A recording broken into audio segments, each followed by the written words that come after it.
With an AEW and WWE star getting into an online altercation and a spoiler for the Day 1 pay-per-view, this is Wrestling Hub. My name is John and you're watching the Wrestling Report for December 18th. Before we get into the rest of the video, make sure you subscribe to Wrestling Hub and turn on all notifications to stay up to date with everything in the world of pro wrestling. Also, don't forget to follow us on Instagram at WrestlingHubOfficial and also follow us on Twitter at Wrestling_Hub.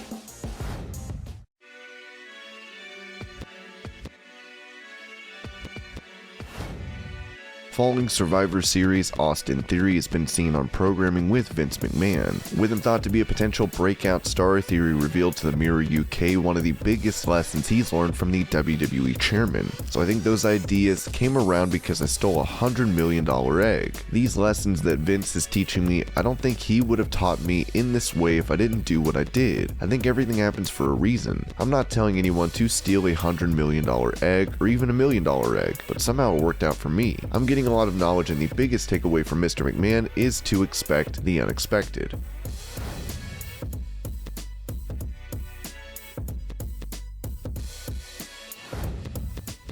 For AEW Rampage, the son of ECW legend Taz, Hook, made his long-awaited in-ring debut as he defeated Fuego del Sol. While many fans were excited for this match, a critic of AEW even found this debut impressive, as Jim Cornette had this to say about it on his podcast. "I am not necessarily saying this was the greatest debut in pro wrestling history or as good as Ronda Rousey at WrestleMania 34, which had a lot more high-priced talent involved and had a lot more rehearsal. However, I said on the show a few months ago, you never get to see anybody anymore that when you first see them you're like, oh wow, like you would before everything was put on the internet. You could always find a wrestler who can surprise you, but in this case they managed to do it because, if anything, from the way he was just hanging around a couple of months ago, he got physical and threw a few kicks, but it didn't do much for him. You lowered expectations for him. All of a sudden he is better than expected and people are getting into it, so it was a combination of a really good debut, and he's got a lot of talent and has a lot of oomph to him, to his personality, and people are just surprised because it was better than they thought it was going to be. I really enjoyed it." Hook already has another opponent set up for him, as Tony Khan wrote. "Thanks to Taz and Hook, this Christmas AEW Rampage, I'm giving the world the gift of Hook. It will be a much bigger test. Hook versus Bear Bronson on Saturday night, December 25th at 9 p.m. Eastern, as part of a huge Christmas night Rampage at a special night and time."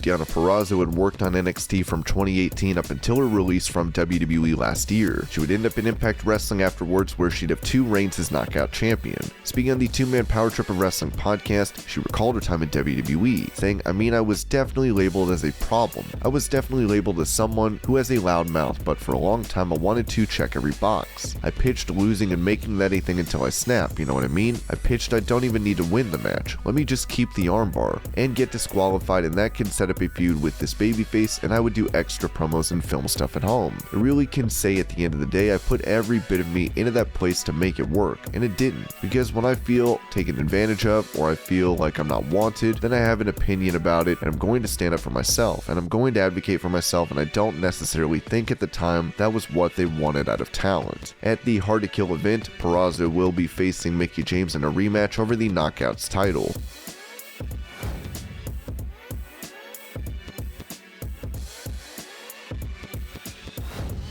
While Bret Hart is seen as an all-time great in pro wrestling, it may surprise you to know that he was embarrassed about entering the business, as he told the Calgary Sun. "When I got into wrestling, I never had any idea that I would be in this kind of a situation where people were celebrating my impact as a pro wrestler. When I got into wrestling, it was considered just a step up above topless dancing. I remember being kind of embarrassed in those days. I remember I'd been wrestling for my dad for about 3 weeks. I met a girl I knew at a shopping mall. She asked, 'So what are you doing these days?' I said, 'Well, I'm working for my dad nowadays. I'm a wrestler.' I remember she looked at me and said, 'I'm so disappointed. You had so much more potential to be something much bigger than that. I'm a pro wrestler now, whether you like it or not.'"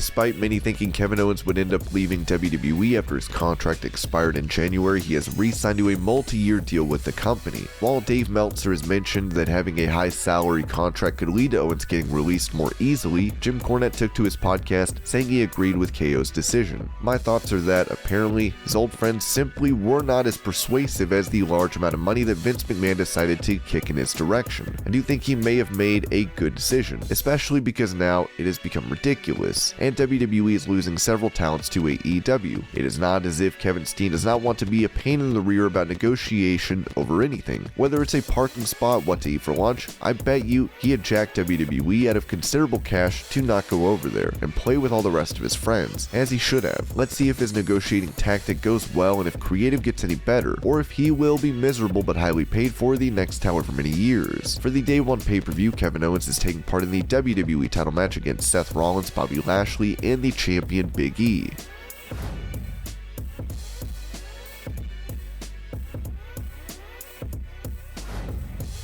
Back when CM Punk made his return to pro wrestling and debut for AEW, Roman Reigns called him out on BT Sports, saying he is not really a needle mover. When it comes down to it, CM Punk was not as good or over as John Cena. He wasn't as good or as over and moved the needle like The Rock. It was what it was. From a full-time performer, I understand the frustration of wanting more, but like I said before, you gotta take it. I'm a full-time performer, but I've done everything that needs to be done to stay in this position, to be in this position, to continue to make the opportunity for myself, to be in the main event of SummerSlam against John Cena. Now, the Needle Mover Roman Reigns shirt is available on WWEshop.com.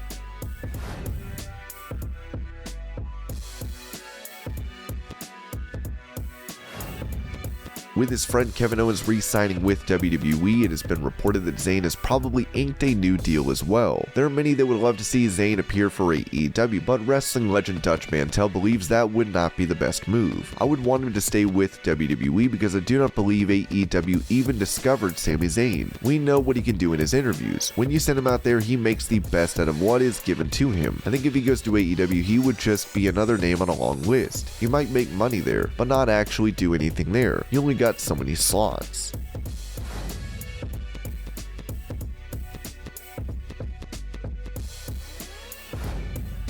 With Ring of Honor temporarily closing up shop to reinvent themselves, the company would release all their wrestling talent. This has led to some fans thinking the company will shut down for good, as ROH COO Joe Koff touched on this rumor, saying this on the ROH Strong podcast. What seeped into the narrative is that we were shutting down, when all we announced is that we were not doing any live events in the first quarter. We never used the words shutting down.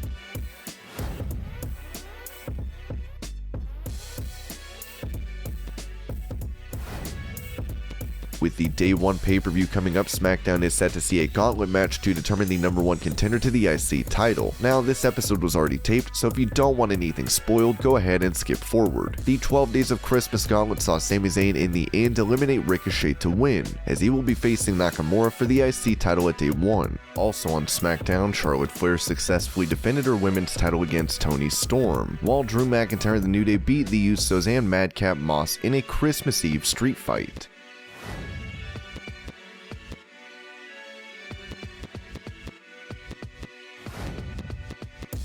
On NXT, Cora Jade is making a name for herself as she is in a feud with the women's champion Mandy Rose. Since Cora can be seen coming to the ring on a skateboard, this prompted AEW star Darby Allin to comment on Jade's character, as he took to Twitter to write, "Skating is a huge part of my life, not a fake character for TV." Jade would reply, bringing up Allin being accused during the Speaking Out movement. "Being a good person with no abuse allegations against me is a huge part of my life, and not just a character I play on TV." Both these posts have since been deleted, but not before many took notice. With reactions to this, one user wrote, "Oh cool, Darby Allin is trending. Something cool must have happened and Winter is coming. Nope, it's just him getting bodied by a 20-year-old NXT star." Another fan wrote, "I stopped paying attention for like 20 minutes and Darby Allin is getting hatred left and right while Cora Jade is a hero. What on earth happened?"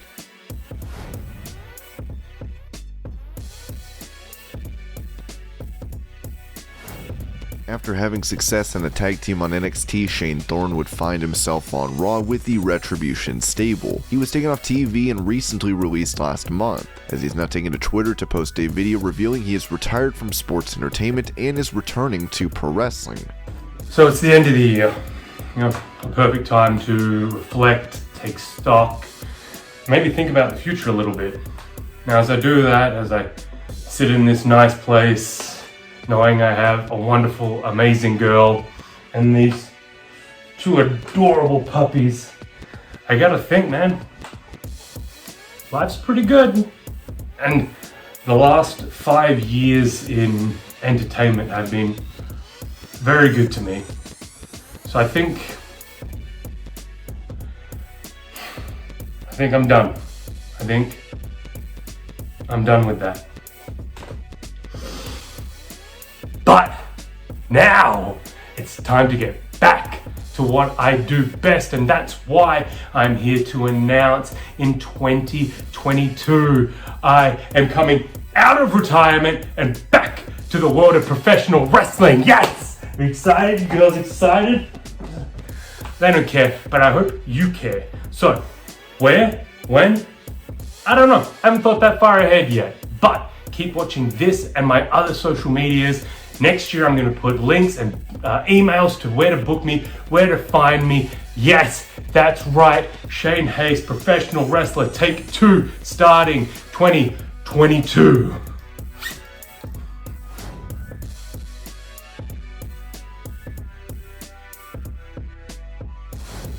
While it was mentioned during one of Sammy Guevara's blogs that fans think he and Conti are more than friends, Conti began trending on Twitter after Sammy apparently broke up with his fiancé. There were a ton of reactions as fans are convinced the two are together.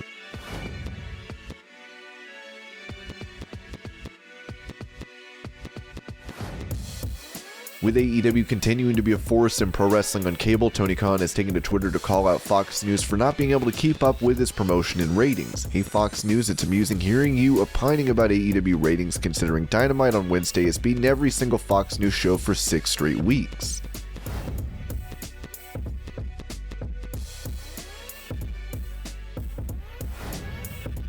On Smackdown, Happy Corbin and Madcap Moss hosted Happy Talk as they tried to remove Drew McIntyre's sword from Adam Pearce's desk that they stole last week. McIntyre would eventually run them off before getting his sword back. Dutch Mantel spoke about this segment with Sportskeeda. That's the worst in-ring segment I've ever seen. These jokes bombed. I didn't even know what he was talking about. It was just a bad in-ring segment. Even McIntyre coming out at the end couldn't save it. It is what it is, and it sucked. The top of the hour is where you don't want to lose them, because that's when they are switching. But I think when they saw Madcap and Corbin come out, they switched before the top of the hour. And this was your Pro Wrestling News Update. I hope you're all having a great day. Thank you so much for watching, and I'll see you later.